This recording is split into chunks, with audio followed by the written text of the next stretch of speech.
Saturday और Sunday इन 2 दिनों में और ज़्यादा भीड़ का दबाव बढ़ने वाला है और ये करीब करीब अब आप मान लीजिए कि महाशिवरात्रि तक रहेगी ही रहेगी।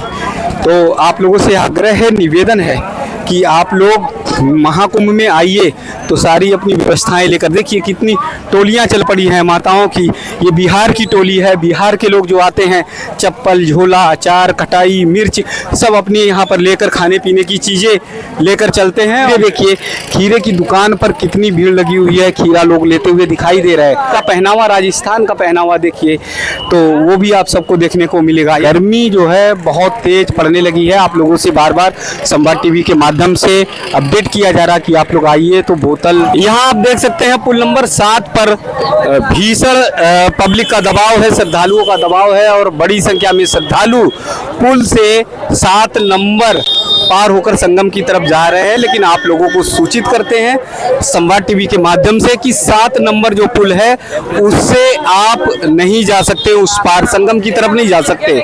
6 नंबर पुल से भी जाना था, आज 6 नंबर पुल से भी बंद कर दिया गया है। यानी 1, 2, 3, 4, 5, 6 इन पुलों से आप संगम के तरफ नहीं जा सकते।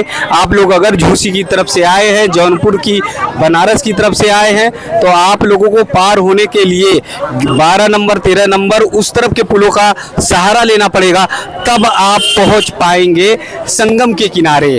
और जो 1 नंबर 2 नंबर 3 नंबर जो पुल है वो संगम में जो गोते लगा रहे हैं, यानी लेटे हनुमान जी के पास से जो संगम का स्थल जाता है, संगम का स्थान जाता है, संगम का घाट जो जाता है, वहाँ से आस्था की डुबकी लगाने के बाद, स्नान करने के बाद 1, 2, 3 नंबर पुल है उससे आप पार आ सकते हैं, इस पार यानी झूसी की तरफ आ सकते हैं।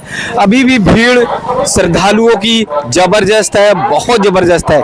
लेकिन सबसे बड़ी जो मुश्किल देखने में आ रही है वो धूप जो है, यानी टेम्परेचर, तापमान जो है वो ज़्यादा बढ़ता चला जा रहा है। और आज तो ऐसा लग रहा है कि 30 से एबव तापमान है, टेम्परेचर है, जिसके कारण से लोगों का चलना बहुत मुश्किल हो रहा है। लोग पानी पी रहे हैं, लोग जगह जगह पर अगर देखेंगे तो थोड़ा स्लो चलना है, धीमे चलना है। लोगों के चेहरे पर वो उत्साह और वो उमंग नहीं है, क्योंकि टेम्परेचर अधिक होने के कारण लोग जो है एकदम पस्त हैं और थके हैं।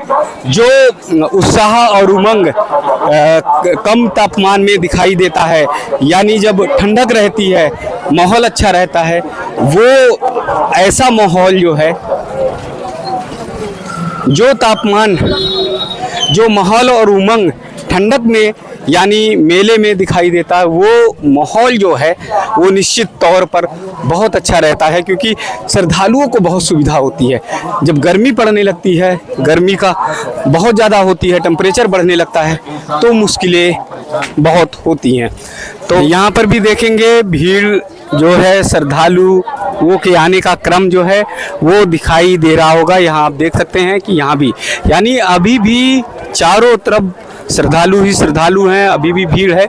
लेकिन आप लोगों से निवेदन है, आप लोग अगर संगम में आस्था की डुबकी लगाना चाहते हैं तो लोअर संगम की तरफ भी लगा सकते हैं, अपर संगम की तरफ भी लगा सकते हैं। जिस तरफ आप पहुंच गए हैं तो सुविधा के अनुसार आप संगम में आस्था की डुबकी लगाइए, गंगा जी में आस्था की डुबकी लगाइए। क्योंकि तापमान बहुत बढ़ने लगा है। ऐसी स्थिति में एकदम से जिद मत करिए कि भीड़ में जाएंगे, जहाँ पर अथाह भीड़ है, सैलाब है, वहाँ तक पहुँचेंगे, तो वहाँ तक मत जाइए, क्योंकि वहाँ जाएंगे तो आप परेशान हो जाएंगे। और यहाँ पर देखिए कि धूप जो है कड़ी है, धूप बहुत तेज़ है और लोग जगह जगह पर पानी पीते हुए दिखाई देंगे। यहाँ देखिए फिर भीड़ का दबाव, सैलाब देखिए। और साथ ही साथ ये जानिए अपनी संस्कृति के बारे में, अपनी परंपरा के भी बारे में, कि कैसे सनातन की वो शक्ति और ताकत है जिसके माध्यम से लाखों लोग, करोड़ों लोग जो है आस्था की डुबकी दिन प्रतिदिन लगाते जा रहे हैं। एक रिकॉर्ड जो है महाकुंभ इस बार 2025 का दर्ज हो गया है, जिसके माध्यम से विश्व भी आश्चर्यचकित है कि कैसे, किस तरह से भारत में बिना बुलावे पर भी आस्था की डुबकी लगाने के लिए करोड़ों श्रद्धालु आते हैं। यहाँ देखिए झोले हैं, यहाँ पर देखिए किसी के पास पगड़ी है, किसी के पास गमछा है, अंगोछा है, सब चीज़ें संस्कृति दिखाई देंगी। यहाँ का पहनावा, राजस्थान का पहनावा देखिए तो वो भी आप सबको देखने को मिलेगा। यानी सभी संस्कृति की परंपराएं जो हैं वो अलग अलग आपको देखने को मिलेंगी महाकुंभ के माध्यम से। ये भी पुल है, इस पुल के बारे में आप सबको अपडेट कराते हैं। यहाँ से जाने की कोशिश कर रहे हैं लेकिन श्रद्धालुओं को यहाँ से अभी रोका जा रहा है। ये पुल नंबर 4 है और पुल नंबर 4 से कोशिश कर रहे हैं जाने के लिए। यहाँ देखिए, एक बार दिखाएंगे कि यहाँ से जाने के लिए कोशिश कर रहे हैं पुल नंबर 4 से, लेकिन झूसी की तरफ से पुल नंबर 4 से जाने नहीं दिया जा रहा, किसी को भी जाने नहीं दिया जा रहा। यहाँ सेना के जवान रोक लिए, कुछ संत हैं वो भी जा रहे हैं, उन्हें भी रोका गया। यानी ये पुल केवल संगम की तरफ से आने वाले लोगों का है। श्रद्धालु भक्तगण आ सकते हैं संगम की तरफ से लेकिन जा नहीं सकते। तो बैरिकेड्स जगह जगह पर है। मेला प्रशासन ने अपनी सुविधाओं के अनुसार, श्रद्धालुओं की सुविधाओं के अनुसार ये व्यवस्थाएं कर रखी हैं। उन व्यवस्थाओं का आप सब पालन करते रहिए। फिर एक बार देखिए भारत की संस्कृति, भारत के वो संस्कार और भारत की वो एकजुटता, समग्रता जो दिखाई देती है महाकुंभ में। कैसे छोटे छोटे बच्चों को कंधे पर लिए हुए उनके माता पिता चल रहे हैं, उनके परिवार के अभिभावक लेकर चल रहे हैं और बच्चों को भी आस्था की डुबकी लगवाने के लिए वो आए हैं। दोस्तों, गर्मी का असर आप देख सकते हैं कि कैसे गर्मी तेज़ हो गई है। तो यहाँ पेय पदार्थ लोग ले रहे हैं, शिकंजी है, नींबू पानी है, ठंडा पानी है, तमाम लोग पीने के लिए यहाँ लाइन में खड़े हैं। यानी गर्मी जो है बहुत तेज़ पड़ने लगी है। आप लोगों से बार बार संवाद टीवी के माध्यम से अपडेट किया जा रहा कि आप लोग आइए तो बोतल साथ में पानी की रखिए जिससे पानी आप पी सकते हैं। खीरे देखिए, खीरे की दुकान पर कितनी भीड़ लगी हुई है, खीरा लोग लेते हुए दिखाई दे रहा है। अर्थात गर्मी बहुत ज़बरदस्त है, इसलिए आप लोग पानी पीकर खूब चलिए। जगह जगह पर अगर पानी की व्यवस्थाएं हैं तो वहाँ पानी पी लीजिए और साथ में आगे बढ़ते हुए आप अगर कहीं चल रहे हैं तो शिकंजी ले सकते हैं। यहाँ गन्ने की भी आप देख सकते हैं कि गन्ने की दुकान पर भी कितनी भीड़ है। तो ये चूँकि तापमान बढ़ने से, धूप का असर बहुत तेज़ हो जाने के कारण से दुकानों पर, गन्ने की दुकान पर, शिकंजी की दुकान पर और खीरे की दुकानों पर भीड़ काफ़ी देखी जा रही है। तो दूर दराज से अगर आप लोग आते हैं, देश के कोने कोने से आते हैं महाकुंभ में, तो आप लोगों के लिए सूचना यही है कि आप लोग पानी, पेय पदार्थ ज़्यादा पीजिए जिससे आपको दिक्कत ना हो। संवाद टीवी के माध्यम से महाकुंभ की सारी जानकारी, सारी आपको जानकारियां अपडेट की जा रही हैं। आप लोगों से निवेदन है कि वीडियो को ज़्यादा से ज़्यादा शेयर करें जिससे जो महाकुंभ में आ रहे हैं श्रद्धालु भक्तगण उनको तमाम जानकारियां मिल सके और आने में उन्हें दिक्कत ना हो। फिर आप लोगों से आग्रह है कि यदि आप कोई भी अपडेट चाहते हैं महाकुंभ से जुड़ी हुई तो आप कमेंट सेक्शन में जाएंगे, वहां पर कमेंट करेंगे। उन कमेंट को पढ़कर हमारी टीम आप तक महाकुंभ की सारी जानकारियां अपडेट कराएगी। पल पल की महाकुंभ की जानकारी आप तक पहुंचाने की हम कोशिश। अभी तक आप देख सकते हैं कि भीड़ का दबाव कम नहीं हो रहा। 22 फरवरी हो गई है और उसके बावजूद भीड़ जो है लगातार बढ़ती चली जा रही है। बस 4 दिन महाकुंभ है और इन 4 दिनों में महाकुंभ में आप देख सकते हैं कि और भीड़ बढ़ने की संभावना है, क्योंकि सैटरडे संडे भीड़ का सैलाब बहुत ज़बरदस्त उमड़ता है। फिर 2 दिनों में भीड़ बहुत ज़्यादा बढ़ने वाली है और ये करीब करीब अब आप मान लीजिए कि महाशिवरात्रि तक रहेगी ही रहेगी। तो आप लोगों से आग्रह है, निवेदन है कि आप लोग महाकुंभ में आइए तो सारी अपनी व्यवस्थाएं लेकर। देखिए कितनी टोलियां चल पड़ी हैं माताओं की। ये बिहार की टोली है। बिहार के लोग जो आते हैं चप्पल, झोला, अचार, कटाई, मिर्च सब अपनी यहाँ पर लेकर खाने पीने की चीज़ें लेकर चलते हैं और ये जो है व्यवस्थाएं करते हैं, बाहर की चीज़ें कम खाने की कोशिश करते हैं।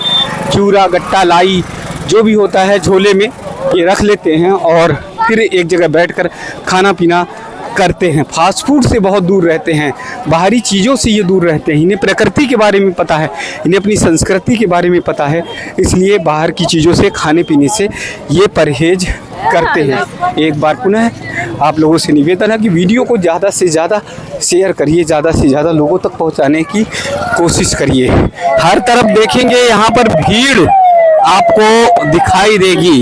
अर्थात अभी भी भीड़ कम नहीं हुई है। मेला का काउंटडाउन शुरू हो गया है, 26 को मेला समापन की ओर होगा। ऐसे स्थिति में, ऐसे हालात में भी भीड़ निरंतर बढ़ती जा रही है। और जैसे दोस्तों मैं बता रहा हूँ कि सैटरडे और संडे इन 2 दिनों में और ज़्यादा भीड़ का दबाव बढ़ने वाला है, तो भीड़ बहुत अधिक बढ़ने वाली है। आप सबको जानकारी दे रहे हैं कि अगर जो लोग 2 तरफ से आ रहे हैं, अगर एक कानपुर, दिल्ली और इटावा, फतेहपुर, मैनपुरी की तरफ से अगर आ रहे हैं, रोडवेज बस से आ रहे हैं, प्राइवेट बसेस से आ रहे हैं, उनके लिए जानकारी है कि रोडवेज बसेस जो हैं वो नेहरू पार्क पर रुक रही हैं। वहाँ पर रुककर जो है वहाँ से आप सबको आना होगा। तो आप सब आ सकते हैं ऑटो से, टेम्पो से, क्योंकि जब भीड़ थोड़ी कम होती है तो ऑटो टेम्पो चलने लगते हैं। बाइक से भी चलती हैं, बाइक से आ सकते हैं। 150 से 200 रुपये बाइक वाले लेते हैं। मेरा निवेदन है इससे ज़्यादा आप संगम के लिए पैसे मत दें, क्योंकि तमाम ऐसे बाइकर्स हैं जो 400 से 500 रुपये ले रहे हैं, वो गलत है। 150-200 रुपये तक अगर बाइकर्स लेते हैं, बाइक वाले लेते हैं, वो चुंगी तक पहुंचाते हैं, नेहरू पार्क तक, तो वो ठीक है। लेकिन बहुत अधिक पैसे देने की ज़रूरत नहीं है। ऐसी स्थिति में आप लोग थोड़ा सा आगे चल के कोई टेम्पो, ऑटो, बैटरी रिक्शा उसको करिए और उससे बैठकर आइए। और बैटरी रिक्शे पर भी बैठते समय आप बातचीत कर लीजिए। पर सवारी 30 रुपये, 40 रुपये, 50 रुपये ले सकते हैं। वो इतना पैसा देकर आप आइए। वो चुंगी तक, नागवासुकी मंदिर तक ऑटो वाले, टेम्पो वाले छोड़ेंगे। बाइक वाले हैं जो संगम तक आपको लेकर आएंगे, संगम तक छोड़ने का काम करेंगे। तो नई जानकारी अगर कोई और आपको चाहिए तो आप हमारे कमेंट सेक्शन में जाकर पूछ सकते हैं, जानकारी ले सकते हैं कि कैसे आपको आना है। दूसरा, झूसी की तरफ से आते हैं, झूसी की तरफ से अगर यानी जौनपुर और बनारस के तरफ से लोग आते हैं तो सहसो, अंधावा यहाँ पर गाड़ियाँ रोकी जा रही हैं। बाहर की गाड़ियाँ उन स्थानों पर बने हुए हैं स्टैंड, और उन स्थानों पर गाड़ियों को रोक दिया जा रहा, उन्हें अंदर आने नहीं दिया जा रहा। वहाँ से या तो पैदल आइए या बाइक का सहारा लीजिए। देखिए अब हम लोग पहुँच चुके हैं लोअर संगम घाट की ओर, और यहीं पर संगम का समागम होता है। गंगा, यमुना, सरस्वती, मानसिक रूप से सरस्वती का मिलन यहीं पर होता है। यहाँ से आप सब दर्शन कर सकते हैं, मानसिक रूप से दर्शन कर सकते हैं। जो लोग कुंभ में नहीं आए हैं, महाकुंभ में जो आस्था की डुबकी नहीं लगाए हैं, हमारी वीडियो के माध्यम से वो आस्था की डुबकी लगा सकते हैं। हमारी वीडियो के माध्यम से वो दर्शन कर सकते हैं, महाकुंभ का दर्शन कर सकते हैं, भक्तों का दर्शन कर सकते हैं।